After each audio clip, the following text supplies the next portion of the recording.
Good morning. Today's Friday, May 8th. I like you introducing the date. Maybe Because I'll my do that from mind now is on. often... Adam asked me as our little thing was counting down for the video to start, what day is today? But I have to start writing date, like as soon as I start work, I write the date, so I know. We made it through the end of one more week. Yes. I see the light at the end of the tunnel in terms of us all kind of resurfacing from this lockdown. Yes. Well, we get to go back to church on Sunday, so... I am so excited that we get to go and worship God together as one with our church family. I'm so happy. We miss everybody so much, and I hope all of you guys will be back and running soon. Yes. With all of your loved ones. Yes. And we have some good personal news in our family. I know we talk a lot about where we live and our little shoebox of an apartment. Well, God has been working in our lives, and we signed a lease to a new house. So we're moving on up and out on June 1st. We're so excited. I could just explode. Our little apartment, I want to encourage you, if anybody else is in a similar situation, we were exactly where we needed to be when we needed to be here. Yes. And God has taught me some valuable lessons here in my need for Him and in patience and in kindness. And so wherever you are in life, wherever you're at, see how God, I just encourage you, try and see how God is trying to use that situation. Yes. And it's funny, we always say God brings us to the first place. Well, He has in Oklahoma. When we moved here, the first place we looked at to live was the place we moved in at. The first church we went to was Crossroads. The first house we looked at just now was the house that, the first job you applied for. The first job I applied for was the job that I was supposed to have. It's just, when it may take a little while to kind of get there, but Adam when we first moved here, his promise was that I will walk through whatever door God opens for me. You open the door and I'll take it. Yes. So I really think that that's a good lesson or a good way to live. So we're real excited. We get to get out of this apartment and into an actual house where Petunia can, live his life. Hang on, I'm all the way in July. What was the date that you said today was? May 8th.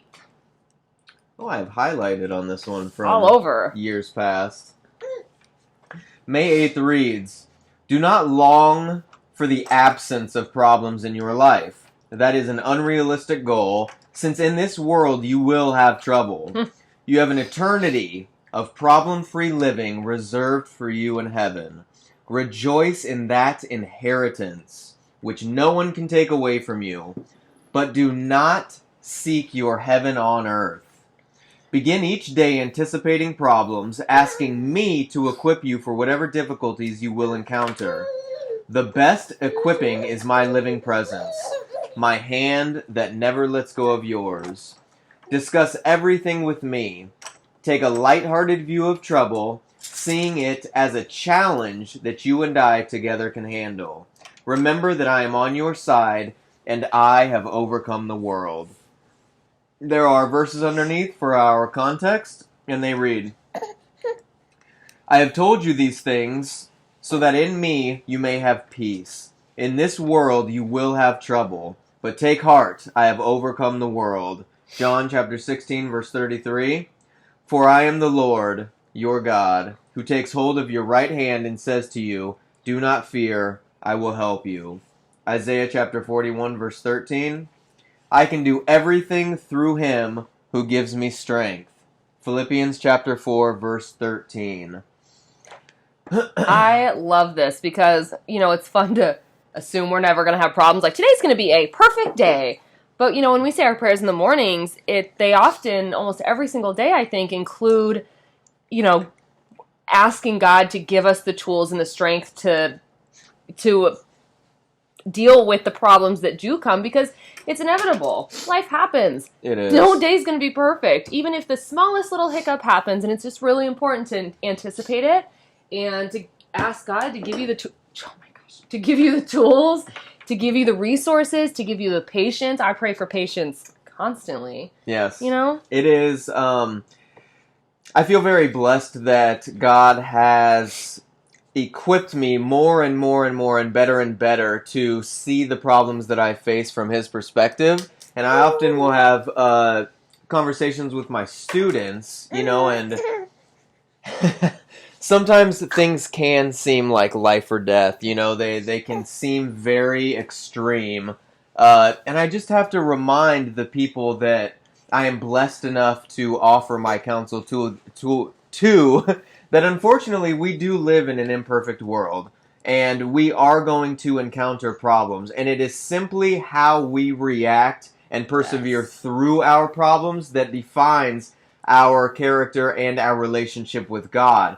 And there's a couple important things in here that I highlighted.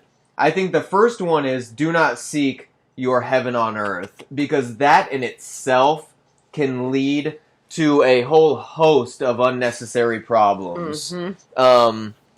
I have often shared with our students and just people that I know that before I knew Jesus Christ, that is exactly what I thought would bring me happiness, was more of this, knowing this person, having this, and in essence trying to attain things to bring me happiness. Yep.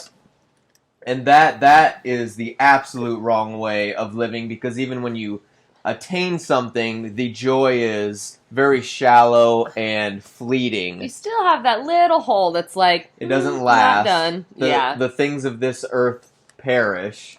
But then this one, take a light-hearted view of trouble. You know, sometimes people, and I'm guilty of it myself, but I will come across a problem and you're just devastated at it. You're like, it's so frustrating and it's so enraging. And this, I have it highlighted, take a light-hearted view of trouble, seeing it as a challenge that you and I together can handle. That is the perfect way to address problems that arise day in and day out. Yes. I'm all about silver linings, and I'm all about, like, when Adam feels that way about, like, oh my gosh, this is a huge problem, I'm like, it's fine. You know, it is what it is. We can't change the fact that this problem is here now. Let's consult with God, the ultimate consultant, and let's figure it out. Whatever. We can do anything. We can do anything with God. You can get over any problem, anything. You just got to consult with God, and you got to, and how much better does it feel when you have a problem and you don't let it just like ruin your life temporarily, if you're just like, whatever. I know, because I don't get there. Man, we have a rebellious spirit. It is just like, I'll fix it myself. In our blood, like pride and anger, I feel like are always just crouching. They're always just ready to be unleashed.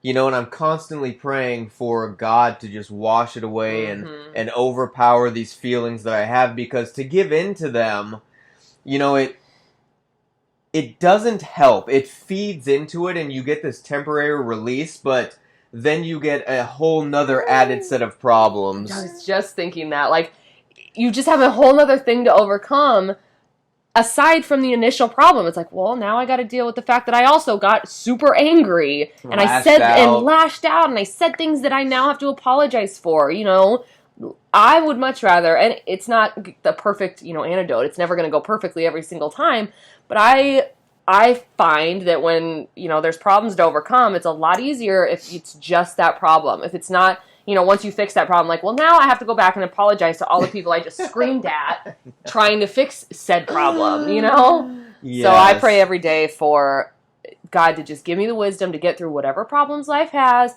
give me patience initially. And I also read something that was really interesting the other day. We had a Dr. Carolyn Leaf come and speak at our church at the beginning of the year.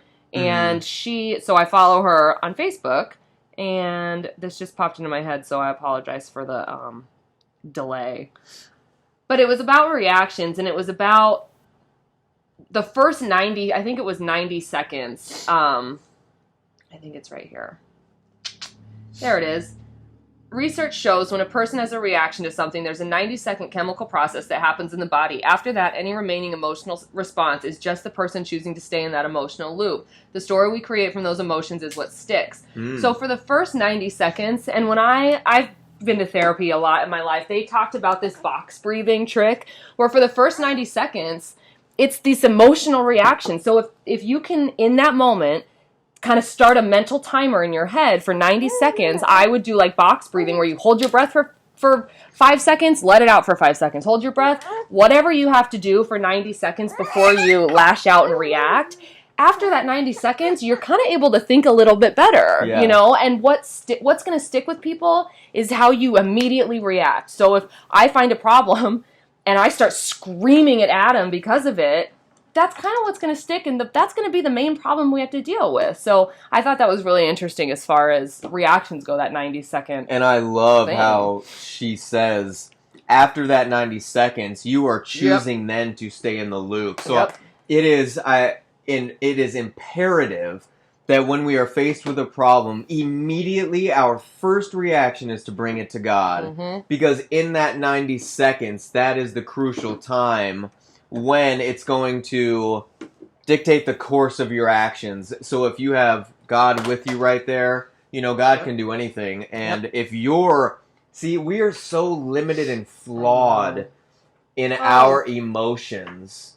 And it just stopped. No, it just stopped, but that's okay. I'm going to finish this thought. Humans are so flawed in our emotions, and we tend to think that our emotional response to a situation is the right response. And that is absolutely false. The only truth and right response is what God's Word tells us to do. So, amazing advice from my beautiful wife this morning. Do what I can.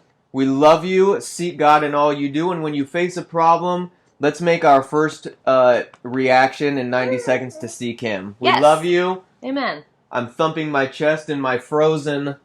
Have a blessed day.